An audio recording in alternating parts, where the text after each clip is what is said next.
Europe 1. Le grand direct de la santé avec Jean-Marc Morandini.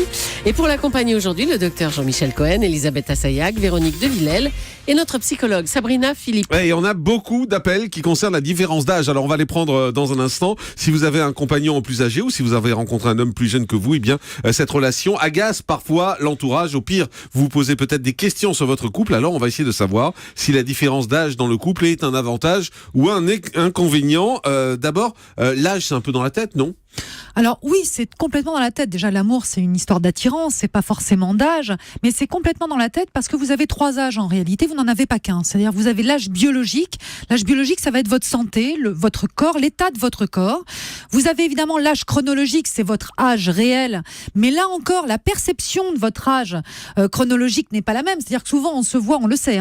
Par exemple, pour les hommes, l'âge s'arrête à 40 ans. Ils se regardent dans la glace, ils se disent « j'ai toujours 40 ans », même quand ils en ont 50 ou 60. Et pour les femmes, on s'arrête à 37 en général. Ah oui. C'est pour ça que vous voyez bien que les mannequins, notamment pour les publicités pour les seniors, vous voyez bien quand même qu'il y a un âge. Ah oui. Alors, bon, si c'est pour des tranches d'âge, par exemple, de 60 ou 70 ans que l'on vise, on prendra des personnes qui ont 20 ou 30 ans de moins pour les représenter.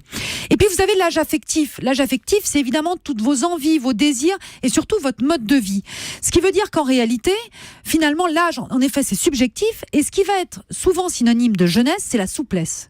La souplesse dans tous les sens du terme. Souplesse du corps. Voilà, c'est pour Véronique, voilà, ça. Véronique. Souplesse du corps, souplesse dans vos habitudes. C'est la rigidité qui fait souvent l'âge. Vous savez, le fait d'avoir toujours la même routine, les habitudes, on voit bien qu'une personne, justement, qui devient plus âgée, a de plus en plus de rigidité dans sa vie. Elle change de moins en moins ses habitudes. Exactement. Plus vous êtes souple, plus vous restez jeune. La différence d'âge, c'est quand même de moins en moins visible, non ? Alors oui, complètement, c'est de moins en moins visible et ça, il y a différentes raisons pour ça. C'est que déjà, il y a un allongement du temps de la vie, si vous voulez. Donc on a un allongement, l'âge, enfin le temps s'est étiré comme un élastique. Donc en réalité, qu'est-ce que ça donne ? Ça veut dire une société aussi qui est beaucoup plus portée vers un certain jeunisme. Vous voyez bien aussi que dans les codes vestimentaires, aujourd'hui, c'est compliqué. Il n'y a plus de codes vestimentaires liés à l'âge. C'est-à-dire qu'on porte tous finalement du petit-fils ou de la petite-fille à la grand-mère. Les baskets. Tout à fait, les baskets, les jeans, tout le monde s'habille pareil. Et puis, évidemment, vous avez aussi aujourd'hui la chirurgie esthétique. Vous avez beaucoup plus d'esthétisme, même dans les crèmes qui vont vous permettre de garder, même dans le maquillage. Tout est fait pour que vous gardiez une certaine jeunesse et que vous l'affichiez finalement. Mais malgré tout, dans un couple, voilà, il y a des gens qui aiment être avec des plus jeunes, il y a des gens qui aiment être avec les plus vieux. C'est psychologique. Alors, ça a toujours existé, déjà, on le sait que ça a toujours existé. Pour certains, ils vont être à la recherche d'un partenaire, finalement, qui va représenter leur propre jeunesse, qui va les amener vers leur propre jeunesse. Alors, c'est vrai que, quand même, il faut savoir, c'est que dans 60% des couples, c'est toujours l'homme qui est plus âgé. Donc ça n'a pas changé, si vous voulez. Ça a toujours été de tout temps.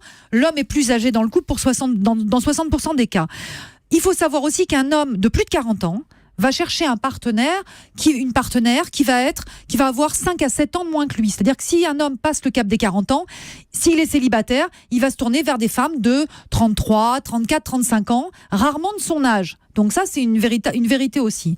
Maintenant, aujourd'hui, on a un nouveau phénomène, c'est les femmes qu'on appelle cougars, vous savez, les femmes plus âgées qui sont avec des hommes plus jeunes. Là aussi, ça a toujours existé, mais la grande différence, c'est que c'est affiché aujourd'hui. C'est beaucoup plus toléré, ça représente que 10% des couples, où la femme est plus âgée, c'est pas beaucoup, mais c'est beaucoup plus toléré dans notre société. On va aller au standard dans un instant. Auparavant, juste, est-ce qu'il y a une différence d'âge idéale dans le couple ? Oui, il y en a une. Bon Alors, on pourrait penser que c'est 3 ans, 4 ans, ouais, c'est-à-dire c'est ça. Voilà. Eh bien, pas du tout. Il y a une étude qui a été faite très sérieuse dans une université américaine, sur 3000 couples, quand même, c'est énorme comme étude, qui a montré que la différence d'âge idéale, c'est 11 ans. 11 ans 11 ans de différence d'âge. Mais pour qui ? Alors, que ce soit l'homme ou la femme, 11 ans de différence d'âge. Pourquoi ? Ils se sont aperçus qu'il y avait plus de satisfaction dans le couple, qu'ils se projetaient plus dans l'avenir, que finalement les besoins étaient beaucoup plus respectés, il y avait plus de respect. Et pourquoi aussi ? C'est parce qu'on ne rencontre pas les mêmes problématiques au même moment. Si vous avez 11 ans de décalage, vous n'êtes pas dans les mêmes problématiques, donc vous êtes plus à même d'aider votre partenaire lorsqu'il rencontre ces problématiques qui peuvent être de santé ou de travail. Alors,